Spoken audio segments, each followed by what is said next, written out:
Welcome to another episode of Utah Crossbow Hunter, where today we are going to be looking at the Utah Division of Wildlife Resources rules, Administrative Rule R657-5, and what that means to you as a crossbow hunter. But before we get started with today's show, remember, you can look me up on youtube.com/user/10rubro, on rumble.com, rumble.com/user/Utah Crossbow Hunter. And again, hit that subscribe button on below and above on both of them. And thumbs up and hit the plus sign on Rumble. And again, thank you for watching my episodes.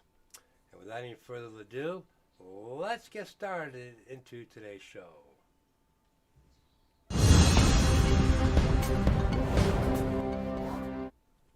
Okay, so what we're talking about, the Utah Division of Wildlife Resources rules, Administrative Rule R657-5.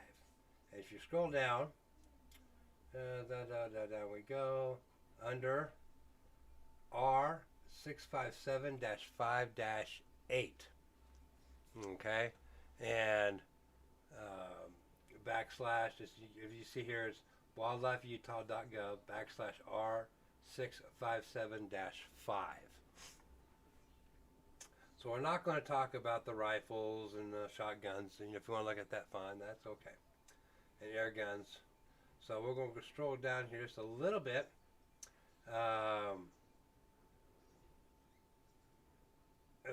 We're going to start with the may use air guns used to hunt. Big game must be pneumatically powered, be pressurized slowly through the separate charging device, and may fire a bolt or an arrow. I guess that's for like an air gun type crossbows. Okay, the arrows are no less than 16 inches, so 16 inches up to 22 inches or whatever you're shooting is perfectly fine.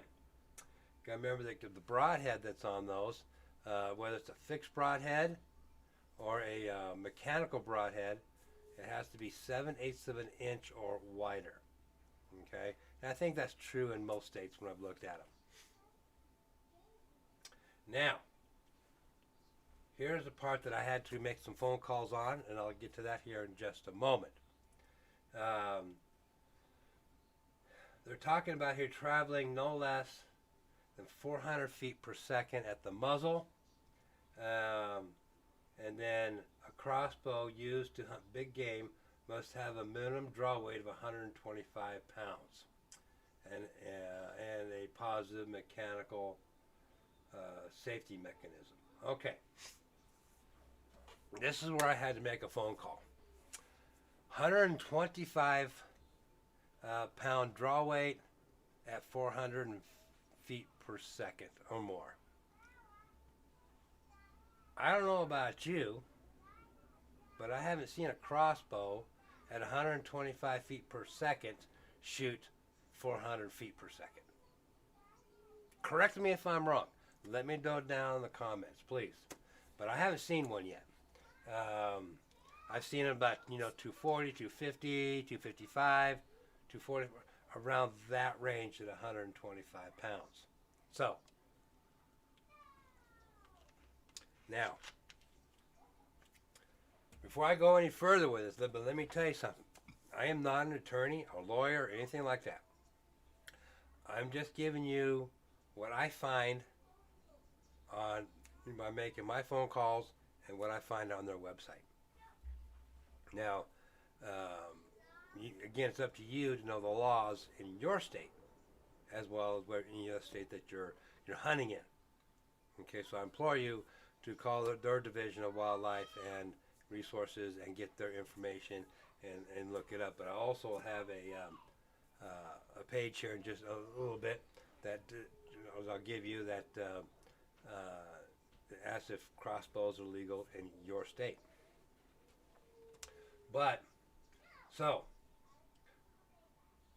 basically what they're saying is, from my understanding for Utah, 400 feet per second.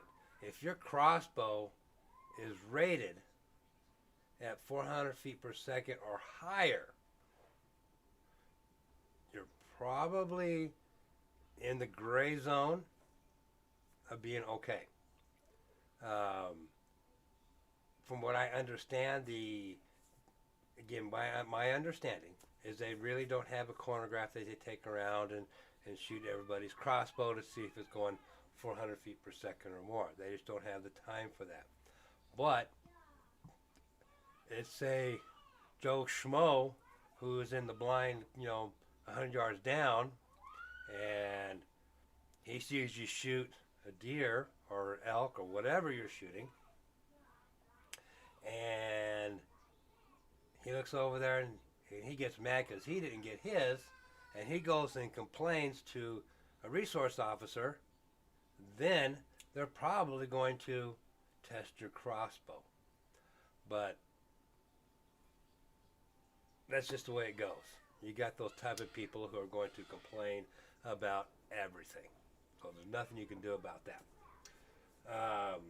So my safe bet would be to make sure your crossbow is shooting at 400 feet plus. Okay? That's why it's important to have a chronograph. But when I was talking to him, I'm like, okay, feet per second, okay, I can understand that, but it's not really the feet per second that kills the animal, because you want to pass through.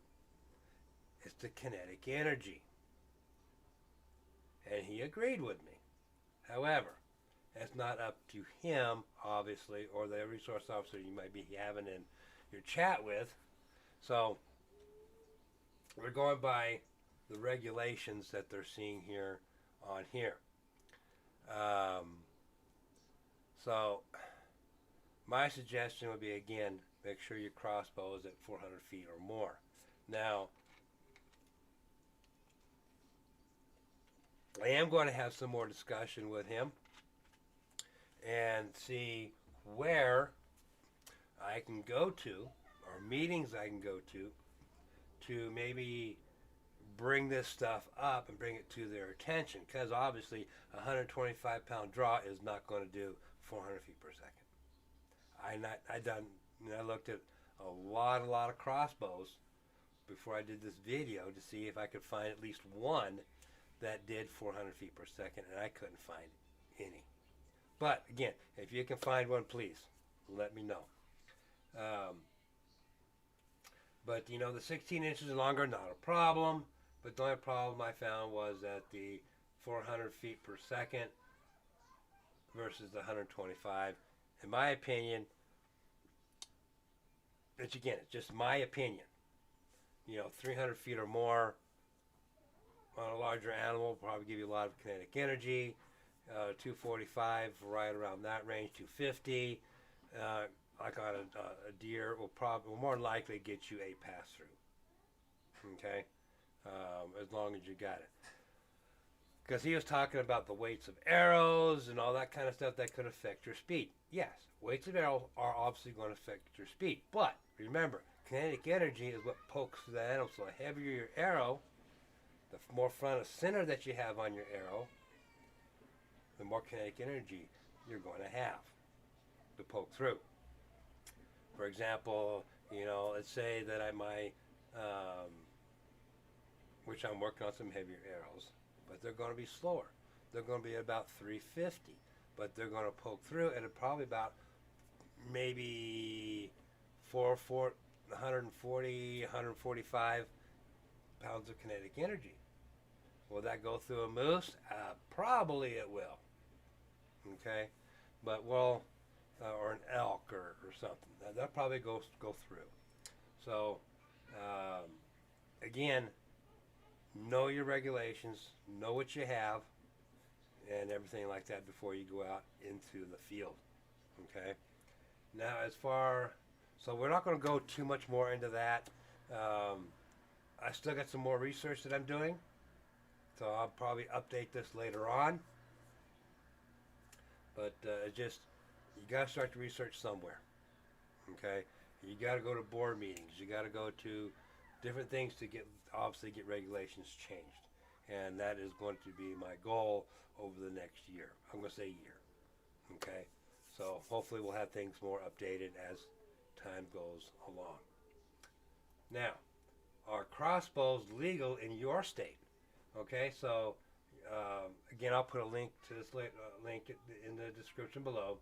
But naturesportscentral.com/crossbows legal states. So it has all 50 states and regulations here. They just break it down. So like the red states here, they're legal, but only in any weapon season. Oregon here, can't have crossbows in Oregon. They don't allow. So you people in Oregon, you need to get on your wildlife people and get that law changed. The green states, all these green states here, there's a lot of them. 25 states, that's what 50%. Is legal use in archery seasons, because that's an important time. Let's see, in the green state, looks like Wisconsin. Yeah. Legal in archery season beginning with 2014 season will be revised again 3 years. So this hasn't really been updated. So I don't know what Wisconsin it says on here. Legal during portions of archery season in 3 states, or the blue. I can't quite read this one. Legal use in archery season for something. Again, I apologize, Florida. I don't know. But they give all the stuff here, and again, this is like it was not 2015. But again, always check your state regulations. But here's starts with Alabama here. You go to Alabama Outdoors, Alaska. They just kind of break down all 50 states and your contacts in all 50 states here on your crossbows.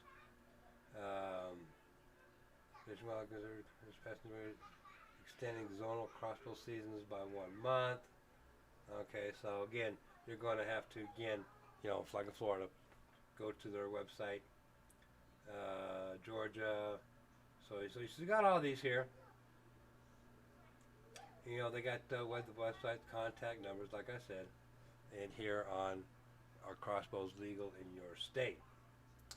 Okay, so it's just a pretty good website. I've rumbled through some of them a little bit. So, because I wouldn't mind going down to Texas and doing some hogs.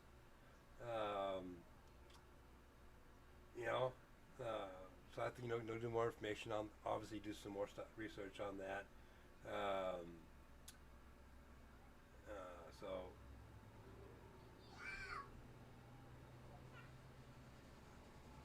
again, this just information for you guys to have.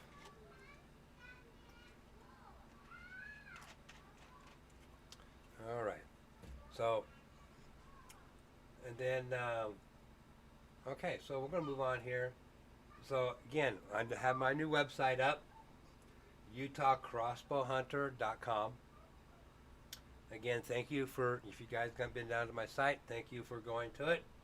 I have added on a couple of things. I've started my photo gallery. I said, just started it. Don't expect a lot to be on there, but I did get me a new buck. Yeah, I can't wait to get out and shoot that thing. But right now, outside, right at this moment, the wind is howling. We got some storms coming in this week. So that's box that it came in. But yeah. Okay, so on my website, and I'll have that up probably within the next 24 hours or so, I will be posting this R657-5-8 on my website. Okay. I also have the links on my website to this website and to the Crossbows legal in your state. That'll also be on my webpage at UtahCrossbowHunter.com. Okay. So with that, we'll come back with some final thoughts.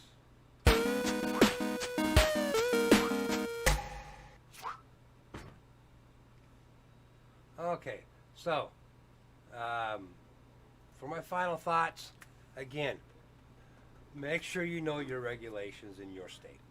Okay, like I said, I gave you some links here to go find more about crossbow hunting in your state. For Utah people, I got some of the stuff here, but I encourage you, people here in Utah, to go. Again, I got to find out where they're at. I'm assuming most of them are going to be in Salt Lake, and I'm about 3 hours south of Salt Lake. So I don't know. I got to figure that out. But I'm not sure what type of board meeting I have to go to yet, or who I got to make contacts with. But I'm going to work on that and see what I can do to make some regulation changes. Because one I'd like to see is crossbows being legal in year-round.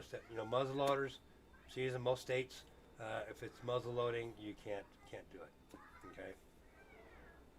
For whatever reason, I don't know.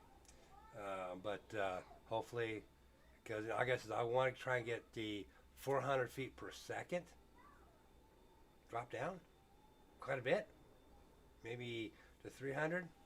What do you think? You tell me. For turkey season, 60 pounds or above. So we're all legal with the 60 pounds or above draw weight. I don't know. So your 125 pound draw weight, and you're doing 245, you're probably legal for turkey. Which, I don't know, doesn't make any sense to have. Obviously you don't want to blow a turkey up with a 400 pound draw weight, but if you're shooting out further, you probably want something that's going to do 400 feet per second or so. Just say if you're going out 30 or 40 yards, because if you can't get that bird in, you may have to take that shot. So, yeah. So with that, let's go into, let's see, what do I got here? Find my mouse. Where's my mouse? There's my mouse. Okay. I want to say thank you to all of our men and women in blue. You guys are doing an outstanding job. I know you guys see things out there on a daily basis that most people will never, ever, ever see in their life. And thank you to our men and women in uniform, our veterans. Same thing to you guys. You guys see a lot of things out there on the battlefield that nobody wants to see. And again, thank you for your patriotism and your dedication to our country. And remember, medics save lives, but EMTs save medics. And with that said, remember, family first. Take care of your family. And get out there and hunt. And see you on the next episode of Utah Crossbow Hunter.